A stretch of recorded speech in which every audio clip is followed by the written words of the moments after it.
కూటమి ప్రభుత్వంలో మహిళలకు రక్షణ లేకుండా పోయిందని వైఎస్ఆర్సీపీ మహిళా విభాగం అధ్యక్షురాలు ఎమ్మెల్సీ వరదు కళ్యాణి మండిపడ్డారు.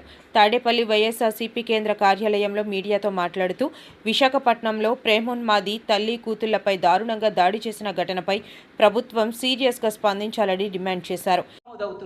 గంటకి 3-4 సంఘటనలు మహిళల మీద ఇలాంటి సంఘటనలు జరుగుతూ ఉండే పరిస్థితి ఈ కూటమి ప్రభుత్వం అధికారంలోకి వచ్చాక ఈ రాష్ట్రంలో మనకు కనిపిస్తూ ఉంది.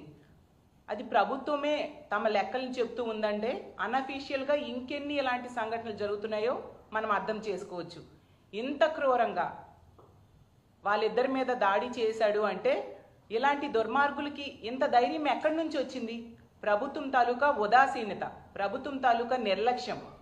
ఇన్ని సంఘటనలు రోజు జరుగుతూ ఉన్నా ప్రభుత్వం దీని మీద సరిగ్గా రెస్పాండ్ కావట్లేదు. కాబట్టి ఇలాంటి పనులు చేసే వాళ్ళకి ధైర్యం పెరిగిపోయి రిపీటెడ్గా ఇలాంటి సంఘటనలు చేస్తూ ఉండే పరిస్థితి మనం చూస్తూ ఉన్నాం.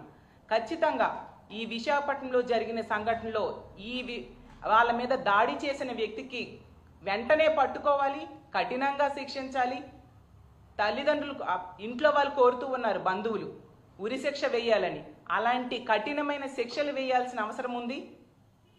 అదే విశాఖపట్నంలో గతంలో నీరబ్ శర్మ అనే వ్యక్తి పెదగంటి అడ్లో ఒక అమ్మాయి మీద దాడి చేసి పారిపోతే ఈ రోజు కూడా పట్టుకొని